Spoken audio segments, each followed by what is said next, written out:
Chapter 15. Action Abroad. The rules that apply to your action at home must apply to your action everywhere. Never forget for an instant that this is a perfect world and that you are a god among gods. You are as great as the greatest, but all are your equals.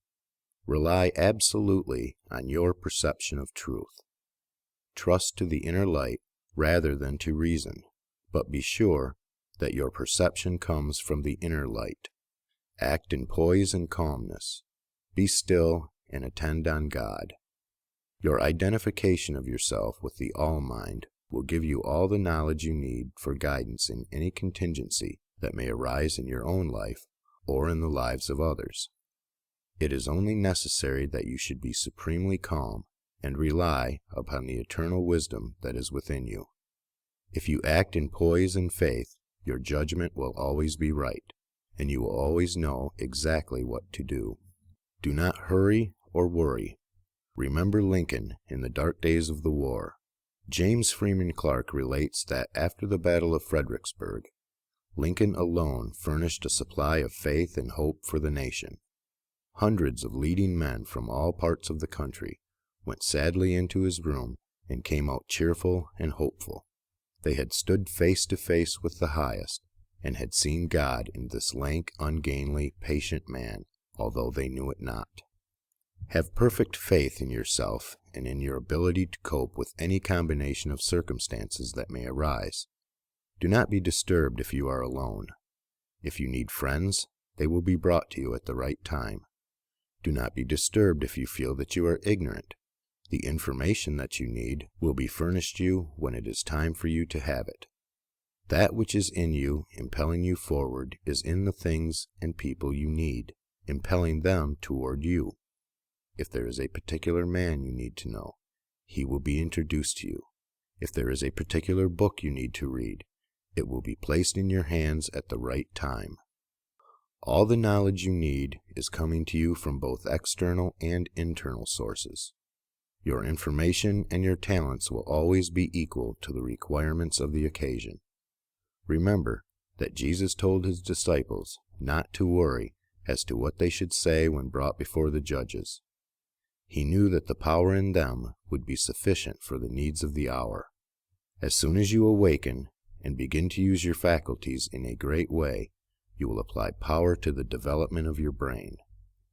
New cells will be created and dormant cells quickened into activity, and your brain will be qualified as a perfect instrument for your mind. Do not try to do great things until you are ready to go about them in a great way. If you undertake to deal with great matters in a small way, that is, from a low viewpoint, or with incomplete consecration and wavering faith and courage, you will fail. Do not be in a hurry to get to the great things. Doing great things will not make you great, but becoming great will certainly lead you to the doing of great things. Begin to be great where you are and in the things you do every day. Do not be in haste to be found out or recognized as a great personality. Do not be disappointed if men do not nominate you for office within a month after you begin to practice what you read in this book. Great people never seek for recognition or applause. They are not great because they want to be paid for being so. Greatness is reward enough for itself. The joy of being something and of knowing that you are advancing is the greatest of all joys possible to man. If you begin in your own family, as described in the preceding chapter, and then assume the same mental attitude with your neighbors, friends, and those you meet in business, you will soon find that people are beginning to depend on you. Your advice will be sought, and a constantly increasing number of people will look to you for strength and inspiration, and rely upon your judgment. Here, as in the home, you must avoid meddling with other people's affairs. Help all who come to you, but do not go about officiously endeavoring to set other people right. Mind your own business. It is no part of your mission in life to correct people's morals, habits, or practices. Lead a great life, doing all things with a great spirit and in a great way. Give to him that asks of you, as freely as you have received, but do not force your help or your opinions upon any man. If your neighbor wishes to smoke or drink, it is his business. It is none of yours until he consults you about it. If you lead a great life and do no preaching, you will save 1,000 times as many souls as one who leads a small life and preaches continuously. If you hold the right viewpoint of the world, others will find it out and be impressed by it through your daily conversation and practice. Do not try to convert others to your point of view, except by holding it and living accordingly. If your consecration is perfect, you do not need to tell anyone. It will speedily become apparent to all that you are guided by a higher principle than the average man or woman. If your identification with God is complete, you do not need to explain the fact to others. It will become self-evident. To become known as a great personality, you have nothing to do but to live.